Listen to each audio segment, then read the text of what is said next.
Oke, kita mulai ya. Materi hari ini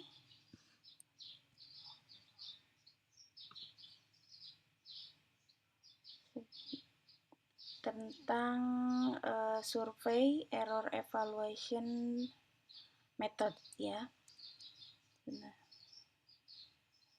Nah, ini atau sebelumnya ke sini ya, pada survei seperti halnya kita sudah bahas di pertemuan-pertemuan sebelumnya, setiap tahapan itu mengandung atau ada error yang terjadi gitu ya. Nah, sekarang bagaimana kemudian evaluasi terhadap kesalahan itu pada suatu survei ya. Nah, pada pembahasan hari ini tentu kita masih tetap membahas tentang bagaimana error atau kesalahan yang terjadi itu yang disebabkan oleh non-sampling error ya. Jadi dalam dalam pembahasan PEMSTAT ini atau penjaminan mutu statistik ini lebih banyak memang dibahas terkait dengan non-sampling error, karena untuk yang sampling error dari mulai teman-teman mendesain teknik samplingnya sampai kemudian bagaimana supaya sampel yang kita gunakan ini benar-benar tepat menggambarkan populasi, itu kan sudah kita pelajari di mata kuliah yang lain ya. Nah, meskipun nanti kita tetap akan ada membahas tentang sampling, kalau tidak salah minggu depan ya, pertemuan tentang sampling, tapi tidak terlalu banyak dan detail membahas tentang sampling error karena sudah ada di mata kuliah sebelumnya gitu ya. Nah, di sini tujuan dari melakukan evaluasi error pada survei begitu banyak dan bervariasi, tergantung pada tahapan proses survei mana yang akan dievaluasi. Jadi banyak sekali variasi terkait dengan evaluasi error atau kesalahan pada suatu survei ini, tergantung kita akan menyorotinya dari sudut pandang atau fase tahapan yang mana gitu ya. Nah, ada during the design stage of a survey, kemudian ada once the survey in underway, dan after the survey in conducted. Nah, mari kita lihat satu-satu ya. Nah, untuk yang pertama ini, evaluasi dilakukan dengan membandingkan beberapa desain alternatif dalam rangka memilih kombinasi parameter dalam desain yang mampu memberikan data dengan kualitas terbaik sesuai dengan biaya yang tersedia. Nah, jadi kalau di sini mencoba ada pilot project gitu ya. Ada pilot project terlebih dahulu dengan beberapa desain survei, sehingga nanti didapatkan positif negatifnya, keuntungan dan kelemahannya dari setiap desain survei, dan nanti akan dipilih yang terbaik sesuai dengan budget yang ada gitu ya, mana yang paling efisien dan mana yang paling efektif gitu. Jadi ini kita punya dulu pilot projectnya seperti itu ya, meskipun dari sisi pembiayaan teman-teman pun bisa sudah menghitung di atas meja ya, di atas kertas, dalam artian di dalam metode penarikan sampel itu ada juga bagaimana dari sisi samplingnya yang paling efisien gitu kan. Tetapi kemudian dalam suatu survei itu tidak hanya metode samplingnya saja kan yang perlu kita perhatikan dan menimbulkan biaya, tetapi kemudian tahapan-tahapan lainnya pun itu ada pembiayaannya sehingga perlu kita pertimbangkan. Nah, untuk tipe yang pertama kita membandingkan beberapa desain survei gitu ya. Kemudian untuk tipe yang kedua, upaya evaluasinya dilakukan dengan quality control atau quality assurance teknik gitu ya. Nah, tujuannya untuk mengendalikan error survei karena pengumpulan data untuk memastikan bahwa proses produksi data memenuhi standar kualitas data tertentu. Di sini contohnya memantau pewawancara dan memverifikasi pekerjaan mereka untuk memastikan bahwa pedoman wawancara benar-benar diikuti. Jadi kalau yang tipe kedua, once the survey is underway ini dilakukan pada survei yang dilakukan gitu ya. Maksudnya tidak kemudian membuat beberapa pilot project dengan berbagai desain, tetapi ini sambil berjalan gitu ya. Sambil berjalan survei itu dilakukan quality control dan quality assurance-nya, bagaimana QC-nya setelah ada hasil QC-nya kemudian dievaluasi. Mana yang harus diperbaiki, mana yang harus dipertahankan gitu ya. Jadi ini seiring dengan prosesnya. Yang BPS melakukan yang mana? BPS melakukan yang mana? Lebih seringnya yang kedua ya. Kalau sepengetahuan dan pengalaman saya yang masih terbatas juga gitu ya di BPS itu lebih lebih banyak yang kedua, karena untuk yang pertama paling itu untuk beberapa survei yang memang baru biasanya dilakukan pilot project ya, survei yang benar-benar baru. Tetapi untuk survei yang berjalan itu selalu dilakukan pemantauan dan quality control seiring dengan berjalannya survei tersebut gitu, seperti itu. Beberapa contohnya nanti teman-teman bisa baca. Kemudian yang model ketiga ini after the survey is conducted gitu ya. Nah, berbagai evaluasi post survey dapat dilakukan untuk memenuhi beberapa tujuan yang berbeda. Pertama, misalkan mengoptimalkan survei di masa depan, menyediakan informasi tentang kualitas data bagi pengguna, dan yang ketiga mendapatkan data yang bisa digunakan dalam melakukan penyesuaian estimasi survei akibat bias non-sampling. Nah, untuk yang nomor 2 dan nomor 3 ini biasanya seringkali dilakukan kombinasi gitu ya. Prosesnya quality assurance-nya dilakukan seiring dengan berjalannya survei, kemudian pasca survei itu dilakukan evaluasi, dan akhirnya kita akan memilih mana metode yang terbaik gitu ya. Seperti itu. Tidak hanya pada survei-survei, sensus pun dilakukan evaluasi gitu ya, bagaimana hasil dari evaluasi tersebut. Seperti nanti misalkan teman-teman PKL itu kan nanti tidak hanya laporan PKL-nya saja, tetapi ada laporan surveinya. Nah, laporan surveinya itu atau pelaporan sensus atau laporan kegiatannya itu melaporkan proses bisnis dari PKL kalian, dari mulai persiapan hingga misalkan finishing PKL itu seperti apa prosesnya, hambatannya bagaimana, tantangannya apa saja ketika ada hambatan dan kendala itu, kemudian solusinya bagaimana gitu ya, sehingga diharapkan ketika nanti PKL ke depannya semua itu bisa terkondisikan gitu, tidak terulang lagi apa yang kemudian menjadi kekurangan-kekurangan dari PKL sebelumnya, itu tidak terulang lagi. Sama halnya dengan di BPS, setiap setiap melakukan survei ataupun sensus tentu itu ada laporan pelaksanaan kegiatan gitu ya. Salah satunya adalah untuk evaluasi.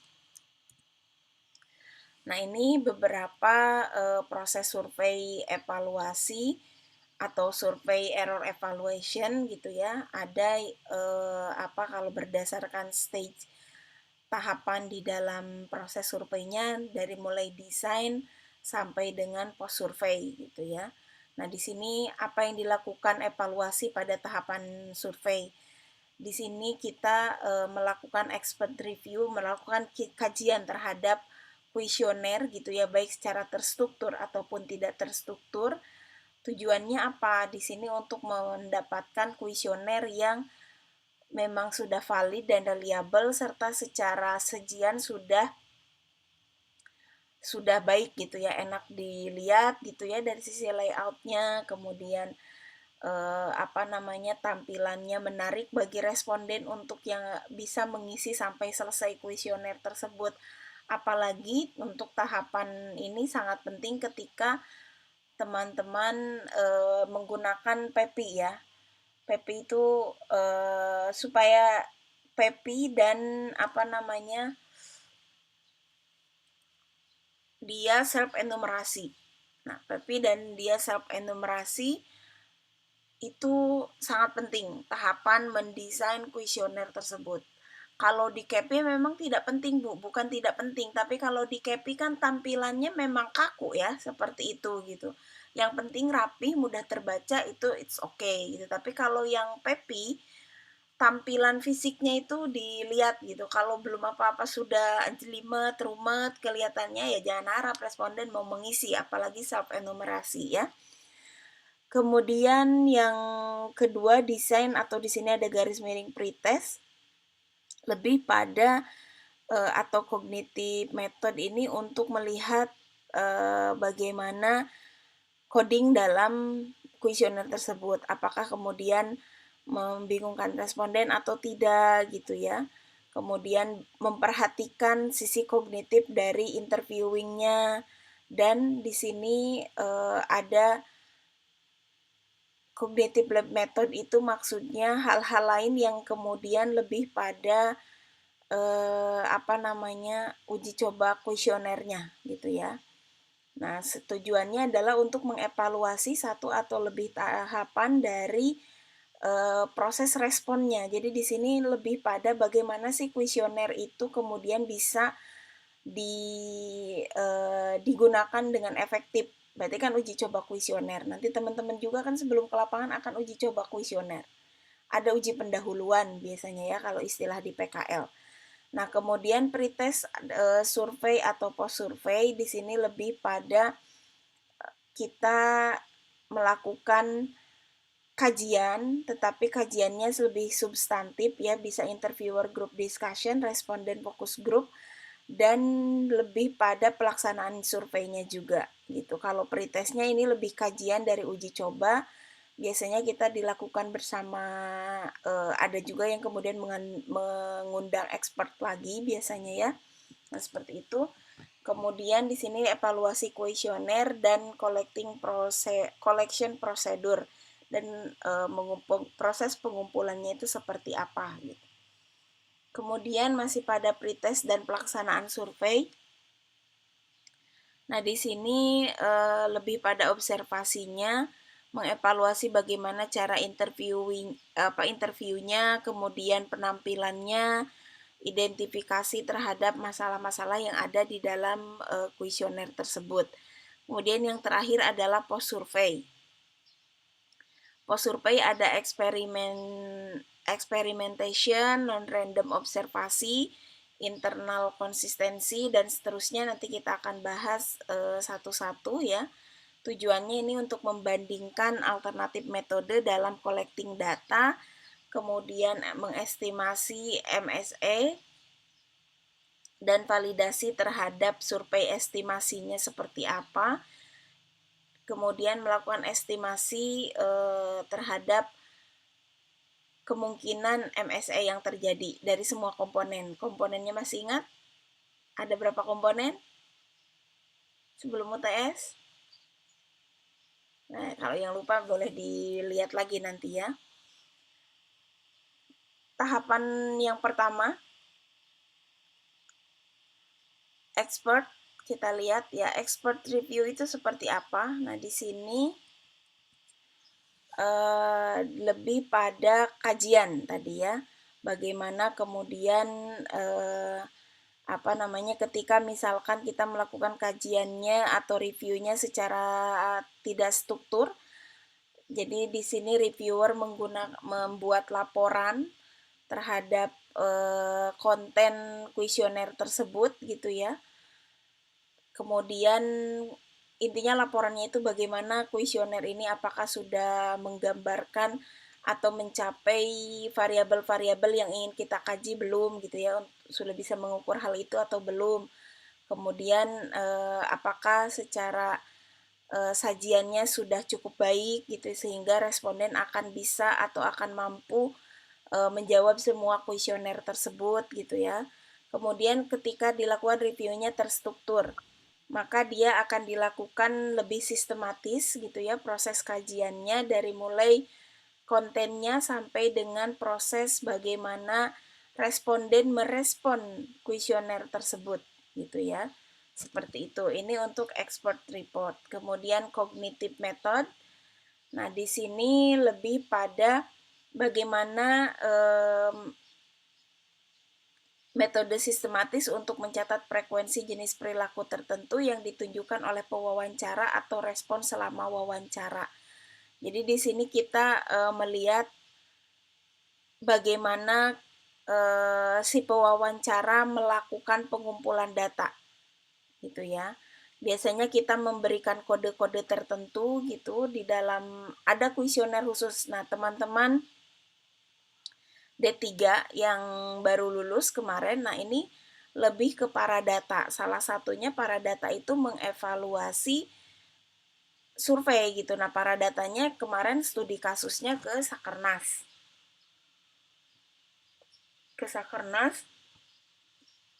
Dan biasanya dilakukan beberapa kode, misalkan kode E di sini untuk bagaimana si responden itu read exactly as worded-nya, bagaimana tentang pembacaan terhadap kata per katanya. Kemudian ada W1 W2 minor wording change. Biasanya kalau ini pergantian wording itu maksudnya ketika kita menginterpretasi atau memprobing sebenarnya ada ya di P appropriate probe, ini lebih proses probing, tapi di sini bagaimana kita cara menerjemahkan konteks pertanyaan di dalam kuesionernya seperti apa gitu ya. Kemudian F itu adalah failure to probe atau inadequate probing gitu ya. Kemudian dari sisi respondennya, bagaimana cara responden mengklarifikasi pertanyaan yang disampaikan oleh responden, kemudian oleh pewawancara gitu ya. Kemudian yang I, responden itu ada interupsi enggak gitu kepada kepada si pewawancara gitu. Jadi ini evaluasi terhadap perilaku ya, behavior coding. Bagaimana evaluasi terhadap perilaku baik dari sisi pewawancara ataupun responden selama proses pengumpulan data.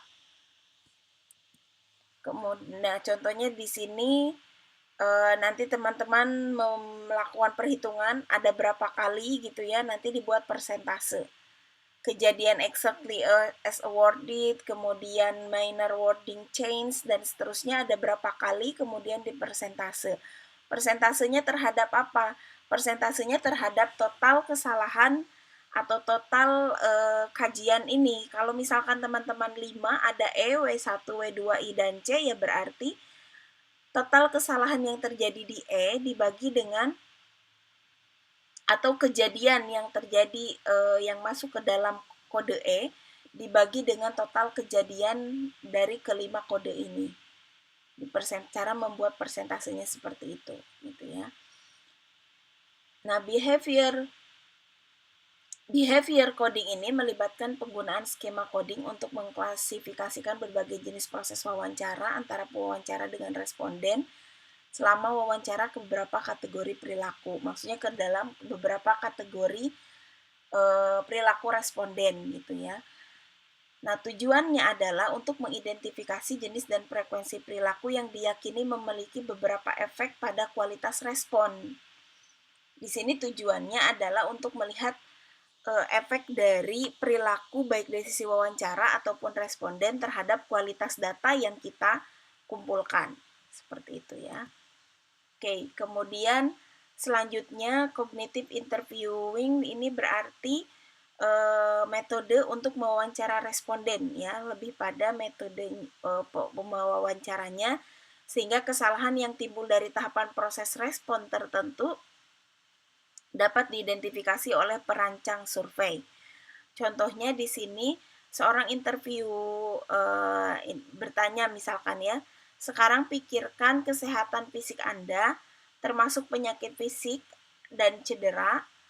Berapa hari dalam 30 hari terakhir ini kesehatan fisik Anda tidak baik?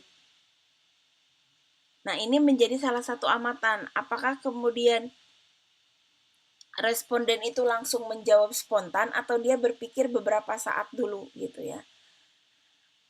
Itu yang teman-teman amati. Kemudian misalkan dia setelah berpikir beberapa hari, responden menjawab sekitar 2 hari.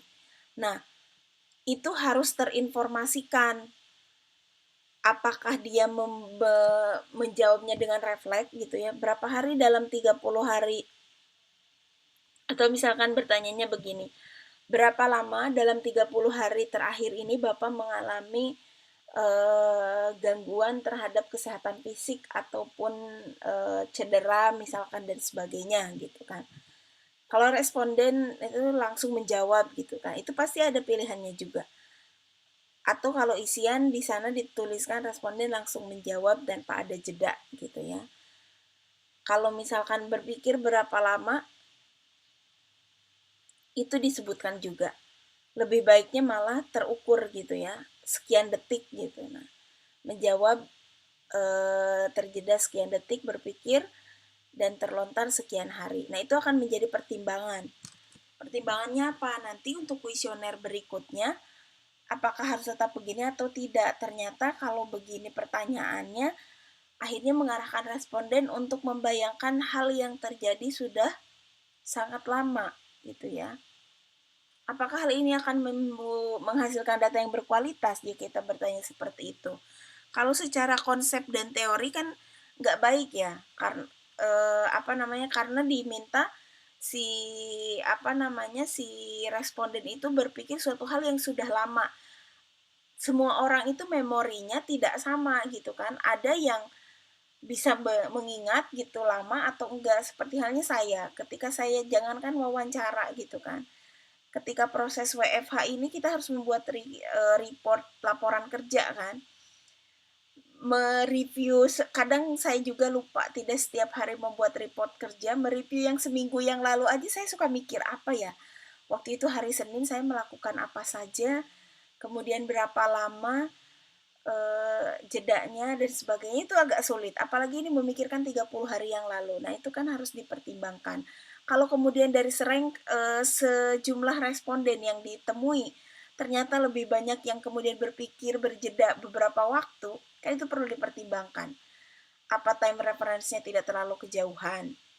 Perlu kita pertimbangkan untuk kuesioner selanjutnya, ya. Oke, kemudian selanjutnya masih di cognitive interview, kognitif pewawancara ya.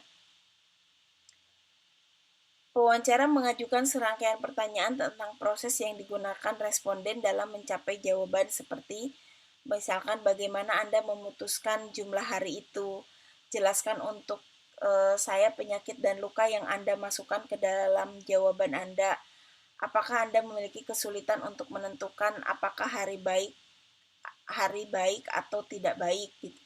Dalam artian di sini lebih bertanya pertanyaan tentang proses bagaimana responden bisa mencapai jawaban. Gitu ya. Bu, apakah pertanyaan-pertanyaan ini ditanyakan secara langsung misalkan ya ke responden? Tergantung metode evaluasinya. Biasanya metode evaluasinya itu dalam bentuk pengamatan ya.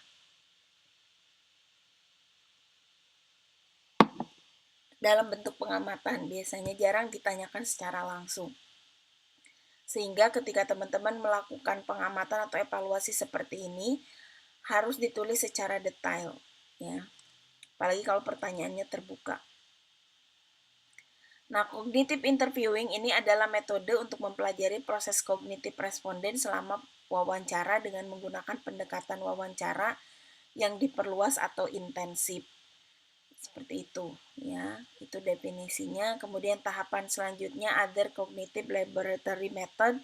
Di sini ada respon latency, vignettes dan sorting. Nah, di sini respon latency ini adalah seperangkat teknik untuk mengukur dan menganalisa waktu yang dibutuhkan responden untuk menjawab pertanyaan tertentu. Ini persis PKL kakak tingkat kalian sebelumnya ya. Jadi ada pertanyaan-pertanyaan tertentu yang kita amati gitu ya. Biasanya pertanyaan yang memang substantif terhadap survei tersebut, itu diamati berapa lama responden menjawabnya. Seperti itu. Kapan Bu melakukannya? Ya bersamaan. Jadi waktu PKL yang lalu itu temanya 2. Untuk yang D3 ada tentang sakernasnya dan satunya tentang paradata. Nah, kalau yang sakernasnya ya seperti survei-survei sakernas pada umumnya karena memang kita mengadopsi yang dari BPS. Nah, yang paradata selama proses survei sakernas itu didampingi oleh pencacah paradata untuk melihat dan mengevaluasi dari pertanyaan-pertanyaan yang ada di dalam kuesioner atau mengevaluasi survei sakernas gitu ya. Termasuk salah satunya seperti ini, mengamati beberapa pertanyaan, berapa lama pertanyaan itu mampu dijawab oleh responden. Kemudian yang ketiga, other cognitive laboratory method, di sini meminta responden untuk membaca uraian singkat tentang situasi, hipotesis yang disajikan kepada mereka sebagai sketsa atau cerita, dan kemudian meminta responden menjawab pertanyaan dari suatu survei dengan situasi hipotesis yang dijelaskan dalam sketsa tersebut. Di sini lebih melihat atau mengkaji kondisi responden terhadap kondisi pertanyaannya. Misalkan seperti tadi 30 hari yang lalu. Nah, dia seperti apa menjawabnya? Gitu ya. Karena kita menggiring atau berharap responden itu berada pada kondisi 30 hari yang lalu supaya mampu menjawab kondisi itu gitu ya, seperti itu.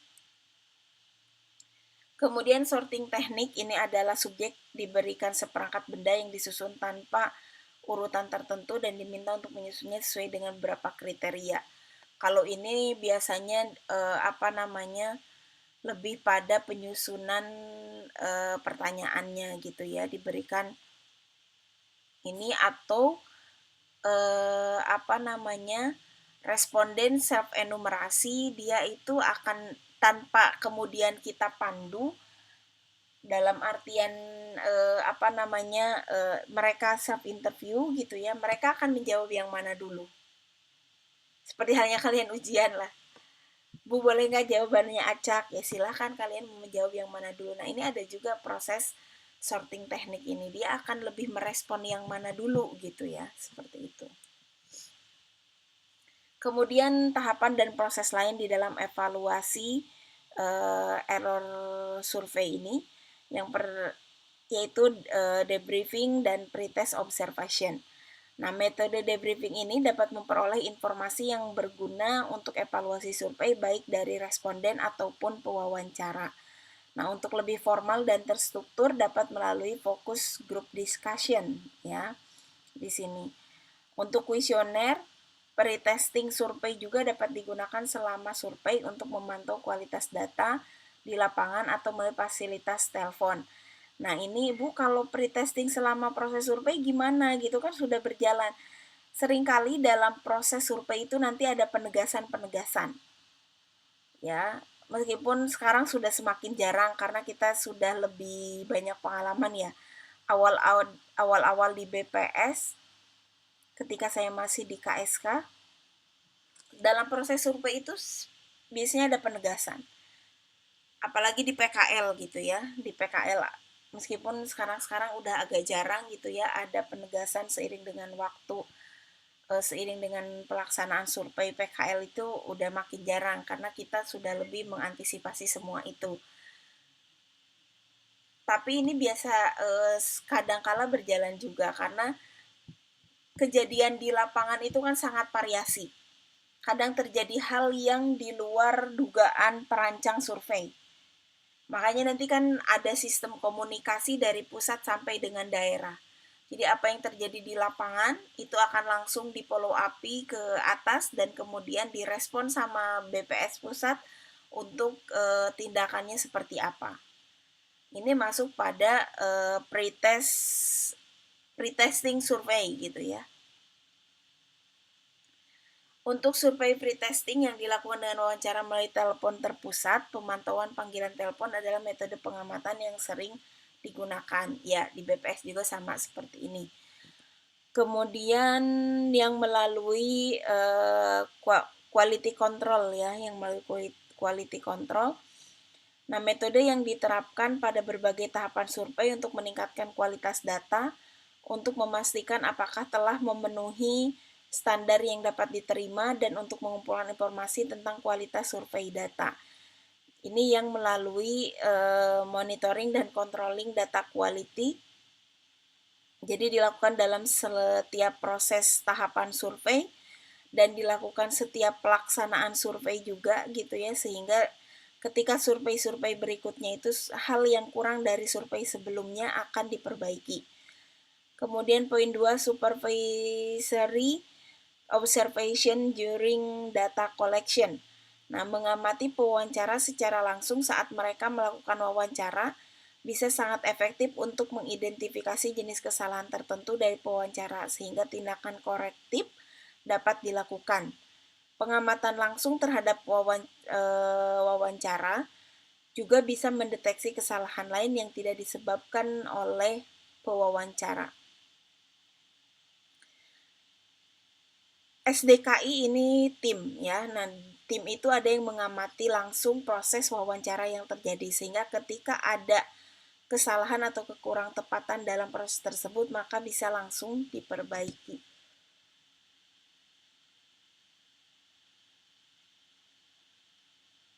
Kemudian proses yang supervisory observation during the data collection ini ada dua, bisa melakukan telepon atau field interview monitoring observasi gitu ya. Nah, yang biasa beberapa kali BPS melakukan field interviewer monitoring and observation. Nah, untuk yang field ini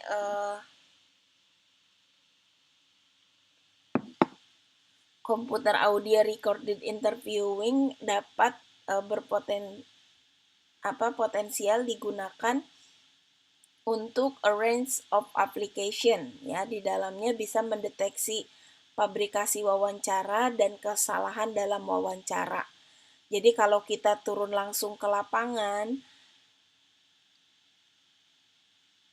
kita bisa mendeteksi fabrikasi wawancaranya, atau kalau menggunakan di sini Carry Computer Audio Recording Interview itu juga bisa gitu ya. Dari hasil record wawancaranya kita bisa mengamati bagaimana fabrikasi wawancara atau kesalahan yang terjadi selama wawancara, mengevaluasi kinerja pewawancara dan memberikan umpan balik kepada pewawancara, mengumpulkan informasi berbasis audio untuk digunakan dalam mengidentifikasi masalah kuesioner dan untuk pengkodean interaksi pewawancara dengan responden, kemudian merekam informasi atau respon dari pertanyaan terbuka.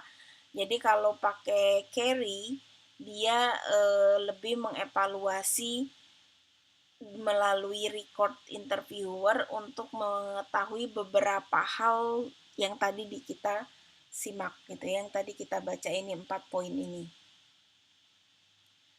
Nah, kemudian post survey evaluasi ada eksperimen, observation study, internal consistency study hingga re-interview study. Eksperimen di sini adalah kegiatan pengumpulan data yang dilakukan dalam kondisi terkendali untuk menentukan efek atau prinsip yang tidak diketahui, untuk menguji dan menetapkan hipotesis, atau untuk menggambarkan prinsip yang diketahui. Jadi di sini dilakukan pengumpulan data dengan kondisi yang dikendalikan, gitu ya. Tujuannya adalah untuk menguji dan menetapkan hipotesis atau menggambarkan prinsip yang diketahui dalam proses wawancara tersebut. Kemudian observation study. Nah, ini perlakuan yang telah ditentukan sebelum pengambilan sampel dan tidak berada dalam kendali eksperimen. Jadi tidak ada pengkondisian, ya. Ini refleks langsung di lapangan. Artinya membuat perbandingan antara kelompok unit di mana kelompok dibentuk oleh karakteristik alami unit tanpa memanipulasi eksperimental. Jadi ini tuh benar-benar real di lapangan ya, apa kondisi responden. Kemudian internal konsistensi study, perbandingan dua atau lebih variabel yang dikumpulkan dalam survei yang sama, yang diketahui sangat berkorelasi untuk menentukan apakah variabel tersebut memang berkorelasi seperti yang diharapkan. Nah, variabel bisa berlebihan atau redundant karena variabel tersebut mencoba mengukur karakteristik yang sama. Kalau ini lebih mengkaji detail terhadap pertanyaan-pertanyaan di dalam kuesioner ya, jangan sampai ada pertanyaan yang redundant untuk mengukur suatu variabel yang sama, seperti itu. Kemudian external validation studies, di sini prosesnya untuk mengevaluasi estimasi survei di mana estimasi dari survei dibandingkan dengan estimasi eksternal yang dianggap lebih akurat. Nah, estimasi eksternal bisa merupakan estimasi dari sensus terbaru atau dari survei yang dianggap sebagai gold standar untuk karakteristik yang akan dievaluasi. Nah, ini bisa saja contohnya seperti ini. Kalian melakukan suatu survei nih, nanti kalian survei kepuasan ya. Saya contohkan dengan kajian yang pernah saya lakukan gitu ya. Misalkan ya salah satunya waktu survei tentang kota Islami. Nah, kita melakukan eksternal validasi terhadap studi yang kita lakukan dengan membandingkan hasil kajian kita gitu ya, indeks tersebut dengan indeks-indeks lain yang sudah terstandar dan dalam satu konteks kajian. Misalkan dengan IPM gitu ya. IPM-nya gimana? Kalau indeks kotanya tinggi, IPM-nya tinggi, oh berarti oke, hasil kita valid gitu ya. Karena satu konteks di mana indeks yang kita bangun itu menunjukkan suatu hal yang ideal dalam artian pelayanannya oke gitu ya, sumber daya manusianya juga oke dan seterusnya. Sehingga kan seiring tuh dengan IPM dan IPM sudah terstandar. Sehingga kita bandingkannya ke IPM gitu. Seperti itu. Ini salah satu contoh ketika melakukan external validation study. Kemudian administrative record check studies. Ini metode untuk mengevaluasi respon individu pada suatu survei dengan membandingkan respon survei tersebut dengan nilai untuk unit individual yang diperoleh dari beberapa jenis catatan administrasi gitu ya. Sama ini mirip-mirip dengan yang tadi ya saya lakukan gitu ya. Asumsi utama penggunaan catatan administrasi untuk tujuan evaluasi bahwa catatan tersebut berisi informasi yang bebas dari kesalahan untuk karakteristik survei yang menjadi perhatian. Jadi ini mirip dengan proses yang tadi ya, proses validasi. Bisa kita bandingkan dengan catatan-catatan administrasi yang sudah ada, apakah memang kita sudah sesuai atau tidak gitu ya. Kemudian ada 4 masalah yang biasanya mengganggu metode administratif record check study. Pertama, periode waktu antara data administrasi dan data survei bisa tidak sama. Kemudian karakteristik yang dilaporkan dalam sistem administrasi bisa tidak persis sama dengan karakteristik yang diukur di dalam survei. Untuk menghemat biaya studi evaluasi, metode ini mungkin terbatas pada area geografis tertentu, sehingga kesimpulan di luar populasi yang terbatas ini bisa tidak benar. Dan yang terakhir, catatan administrasi bisa jadi rawan kesalahan, terkadang saat jadi membuat kita menjadi aneh gitu ya terhadap kajian kita. Jadi harus hati-hati dalam memilih record administrasi yang akan menjadikan data pembanding bagi kita.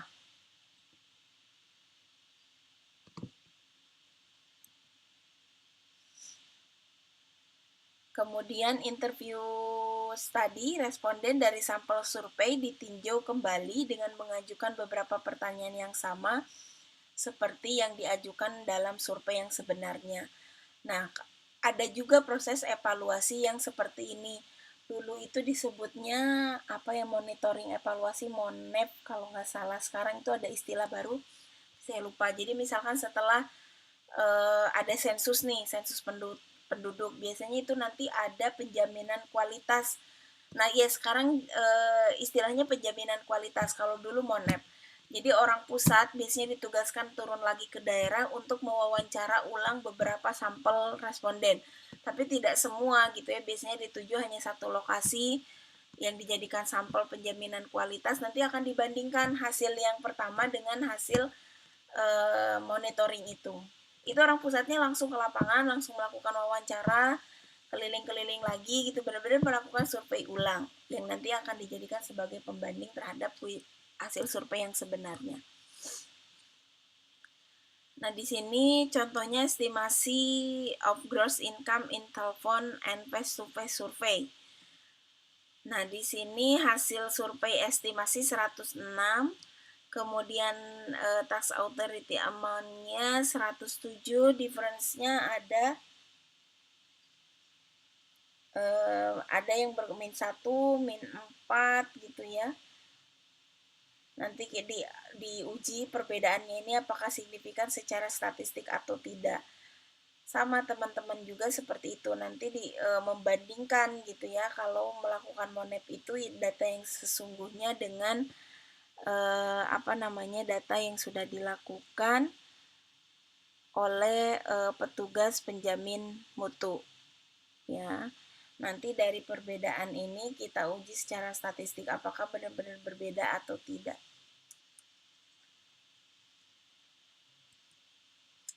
Nah, apa yang dimaksud tadi the gold standard interview itu merupakan suatu re-interview yang bertujuan untuk mendapatkan pengukuran yang sangat akurat pada subset dari item survei untuk tujuan memperkirakan bias karena kesalahan pengukuran.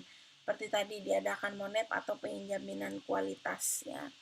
Kemudian dalam interview study ini ada replicated interview, bertujuan untuk meniru atau mereplikasi proses suatu survei. Tujuannya adalah untuk mendapatkan respon baru dari responden sesuai survei di bawah kondisi survei yang sama seperti survei awal gitu ya. Kita mencoba melakukan replikasi terhadap survei yang telah kita lakukan.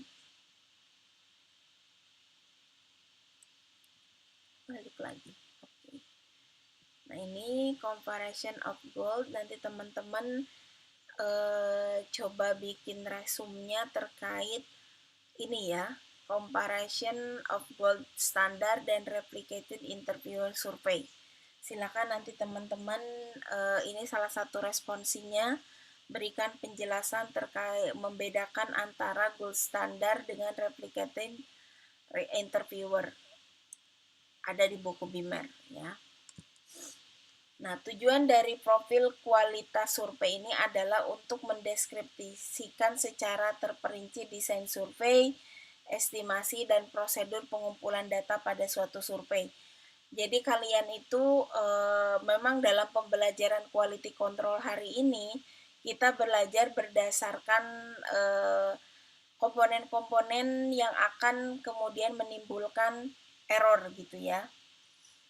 Tahapan mana saja yang akan mendapatkan error dari setiap survei. Nah, ketika nanti teman-teman melakukan kualitas pengujian atau membuat profil kualitas survei, itu tidak perbagian lagi, tapi semuanya dilakukan evaluasi gitu ya. Seperti itu, tidak kemudian evaluasi itu hanya dalam pengumpulan saja gitu ya, pengumpulan data, atau kemudian dari sisi pewawancaranya tidak, tetapi evaluasi itu dilakukan secara komprehensif. Yang kedua, untuk memberikan ringkasan komprehensif tentang apa yang diketahui mengenai semua sumber error dalam survei, kemudian sampling serta non-sampling error untuk errornya itu. Untuk mengidentifikasi pada tahapan atau area proses survei yang mana pengetahuan tentang non-sampling error masih kurang. Untuk merekomendasikan perbaikan proses survei guna mengurangi error pada survei. Dan yang terakhir tujuannya adalah untuk menyarankan pada area mana di mana penelitian, evaluasi dan metodologi lanjut untuk memperluas dan meningkatkan pengetahuan tentang MSE dari dari estimasi survei.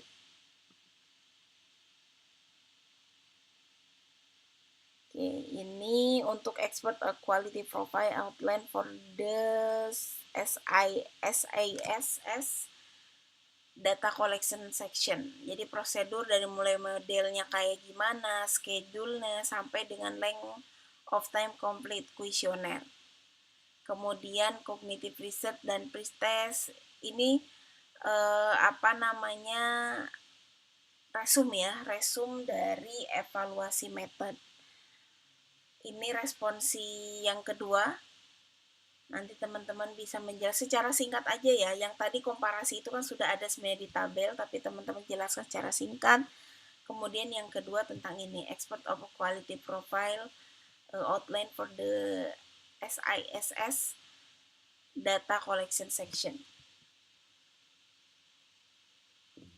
Nanti ini teman-teman bisa jelaskan ya, ada detail di buku BIMAR.